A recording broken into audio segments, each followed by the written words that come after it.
When I first finalized the topic for my talk, I knew that I had put myself into a difficult and complex position.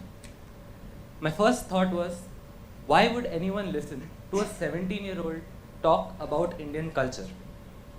A culture which is generally considered to be the greatest and the most diverse in this world. But then, I also believe that my generation has the privilege of asking uncomfortable questions. So, my value in trying to explain the great Indian culture conundrum is by asking a series of pointed and relevant questions. Questions that will hopefully make us reflect on how we look at Indian history, Indian art, Indian architecture, Indian literature, and everything that makes up the great Indian culture. Let me start with a simple question. Who was really great? Let me explain. I am a history buff, and of the many things that fascinate me, I am intrigued by the divergent stories of two military warriors and how we teach their stories to young Indians.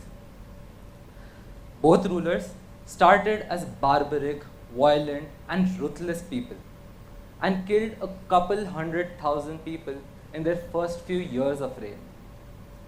However, one repented, converted to Buddhism, and became a great administrator in peace, while the other, he continued to kill till his last breath. I was introduced to both of them at an impressionable age of 7 or 8 years as Ashoka the Great and Alexander the Great. My young mind then could not differentiate the specificity of the word great in their titles. I could not differentiate that Alexander was great only because he was a good military warrior, whereas Ashoka was great because he became a good human being. And I think this is where our documentation has failed to contextualize and narrate historical events from an Indian point of view. Shouldn't we have been taught that Alexander was an invader who plundered our motherland, killed thousands of our men, women, and children, and maybe a short footnote somewhere that the scribes of that era refer to him as Alexander the Great? But no, every single kid who receives a decent education in our country learns of him as Alexander the Great. Isn't that such a big disservice to our own history? So, where did we lose the narrative? You all know that the Indus Valley civilization is one of the oldest and largest known civilizations. Amongst its many achievements, it was considered to be the most advanced example of urban planning and civil engineering. Imagine the intellectual capacity and the intellectual richness of the people living in that era. This was in the year 3000 BC. Contrast this to the year 1835 AD, when Thomas Babington, or Lord Macaulay as we know him, wrote in his Minutes for Indian Education that a single shelf, I repeat, one single shelf of a good European library was worth the entire native literature of India, which to him was a work of fiction. I was appalled when I read this. What changed so drastically till the 19th century that our entire native literature was worth just a single library shelf?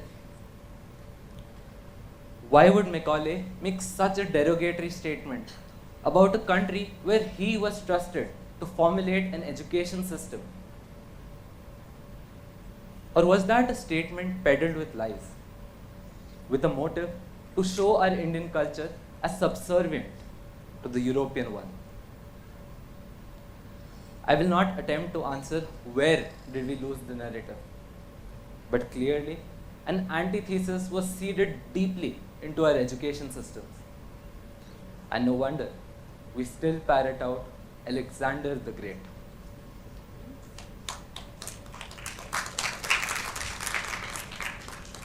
My next question, what is our understanding of Indian culture? Now, nation itself is considered to be an abstract political concept. Ernst Renan had said that a nation is a culmination of a long past of endeavors, sacrifices, and devotion. Culture then becomes the superglue that binds us to this national identity. It is culture that fosters the feelings to be responsible and caring towards something as abstract as a nation. It fosters the feelings to relate to and commit to something as intangible as the concept of a nation. If you measure by that yardstick, India, in my opinion, would be a great nation, and its culture, one of the greatest and diverse in the world.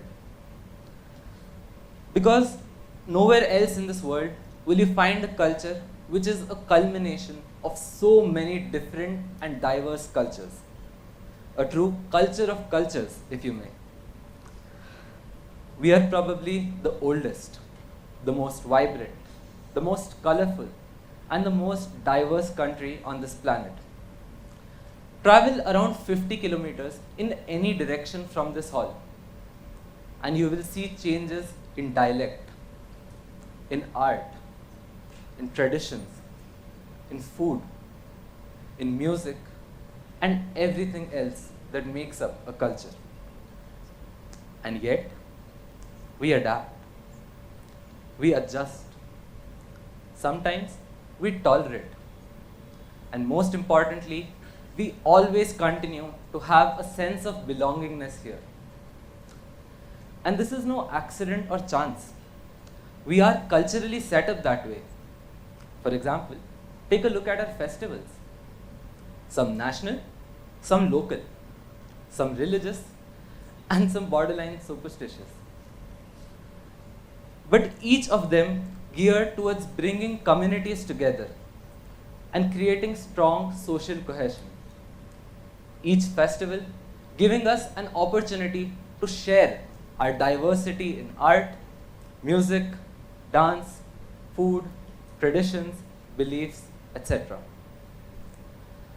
We can spend hours like this talking about a rich legacy of intellectual and spiritual guidances to the world, or talk about our contributions to the fields of mathematics, health, astrology, language, literature, etc.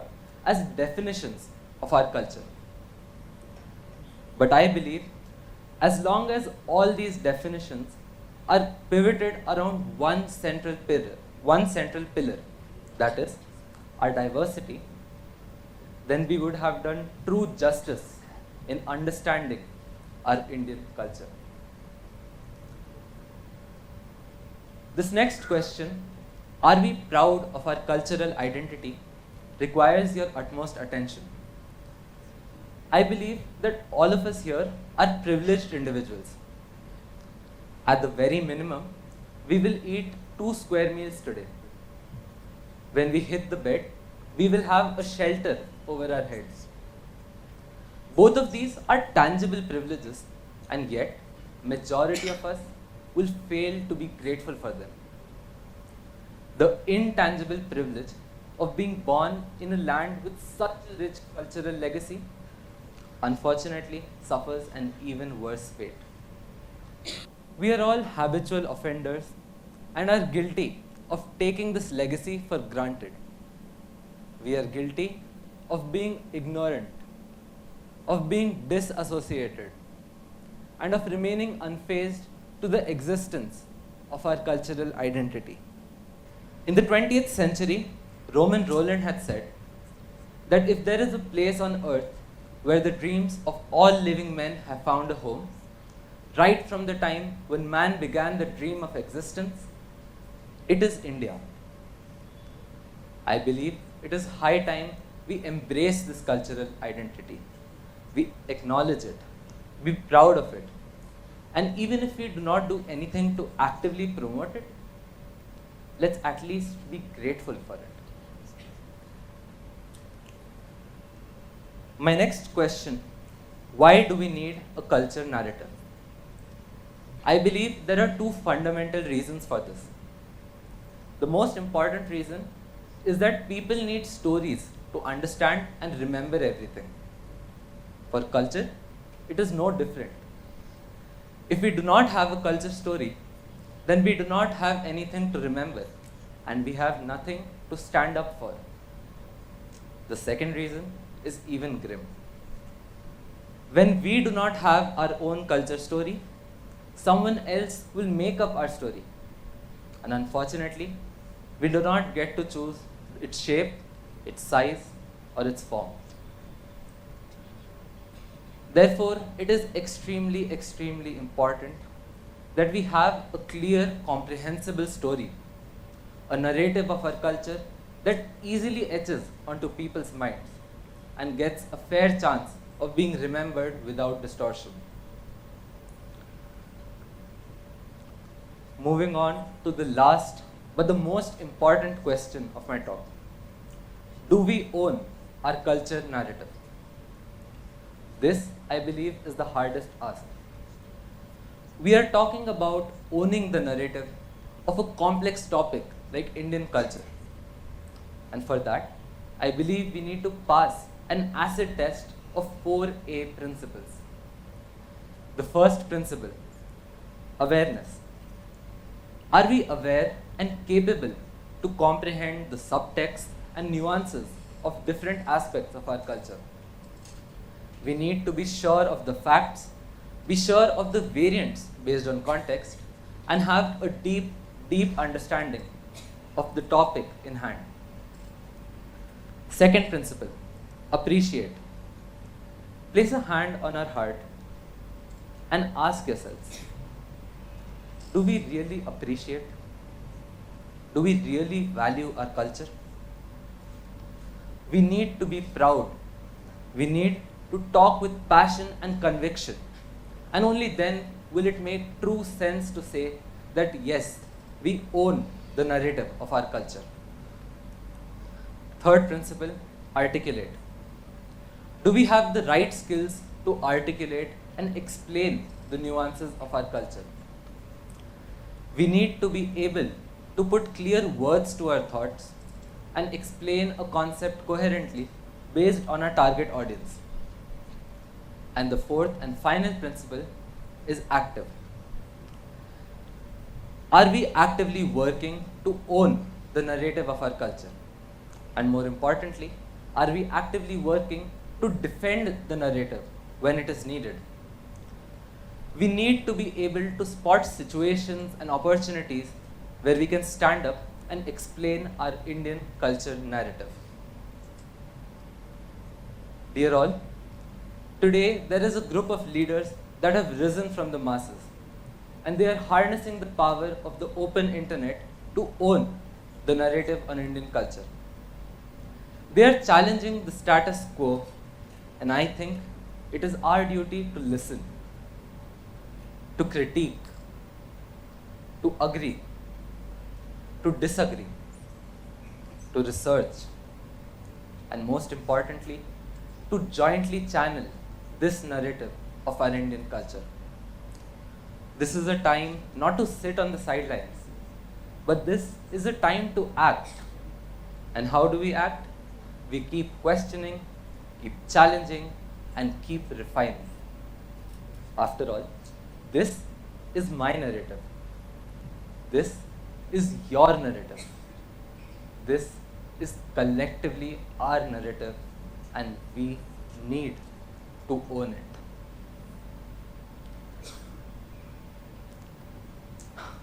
I started this talk by saying that maybe it's my privilege to ask questions. But actually, it's not my privilege. It is my responsibility, and it is all of our collective responsibility to ask these uncomfortable questions. It is our collective responsibility to try and take ownership of the narrative of our Indian culture. Because believe me, if we do not take ownership, someone else will. And that is how you and I will be defined.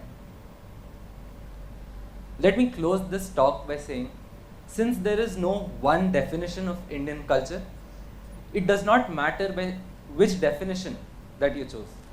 It does not matter what variant do you choose? But what matters is that variant of the definition is based on facts and research and reasoning. What matters is that we own the articulation of that definition. And what matters is that we are not afraid to stand up and say, I will defend that definition. You all have been an amazing audience. Thank you.